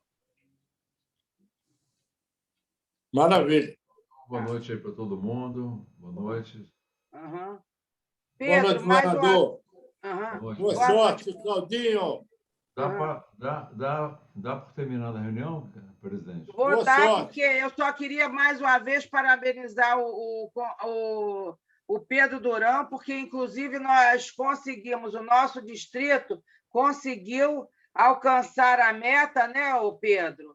E, por favor, você pode falar? Gente, eu tenho que me ausentar, tá? Tá bom, tá. Tchau, Cláudio. Não, tudo bem. Léo, tá? Nosso distrito alcançou a meta, tudo bem. Boa noite a todos. Tá? E o nosso clube fez bonito também, né, o Pedro? Mas o Pedro ganhou também. O Pedro ganhou também um. Ele foi o primeiro colocado em todo o distrito em arrecadação pessoal dele, em doação pessoal dele. Maravilha. Inclusive, em segundo lugar, foi uma companheira, Arleide, que era do antigo 4600 e que não chegou a receber o troféu porque faleceu a semana passada de Covid. Você já é majordomo? Hein, Pedro? Você já é majordomo? Há muito tempo. Vai passar para nível 2. Nós temos quantos majordomos no Voto de Copacabana, hein? Você sabe? Não, eu tenho que dar uma olhada. Tá? O que é um majordomo? Assim, eu não sei. Eram três, né? Eram três. Durão, é o Cumprido, o Pedro Durão, o Meirelles, aquele outro que era são dois ex-bolsistas que doaram de volta o Cumprido Santana, o Pedro Durão. O que transforma alguém em majordomo? $10 mil de doação. Na vida rotária. Ok? Tá bom. O nosso clube tem nós podemos, o próximo período, inclusive, Claudiano, fazer a planilha, eu vou mandar para ver se, no período do Cláudio, a gente consegue fazer mais companheiros com Safiras e Rubi, o clube mantendo uma parte, dando os pontos e o companheiro bancando mais uma parte, porque o dólar está diminuindo, vai ficar mais fácil. Não, e nesse período agora, com contribuição mensal tão baixa, a gente podia aproveitar para dar uma caprichada na Fundação Rotário. Exatamente. Muito bem, boa ideia. Boa ideia. Eu vou mandar para o Claudinho a planilha para você e você faz aquela, como nós fizemos alguns anos atrás, você recorda? Lembro. Tá bom? Gente. Então, boa noite a todos. Dou por encerrada a 44ª reunião do período. Quando falar de Pedro Durão, fale Dom Pedro Durão. Né? Só Pedro. Sim. Ele já está caminhando para o 2º nível de Bem Jordano. Pois é, entendeu? Dom Pedro.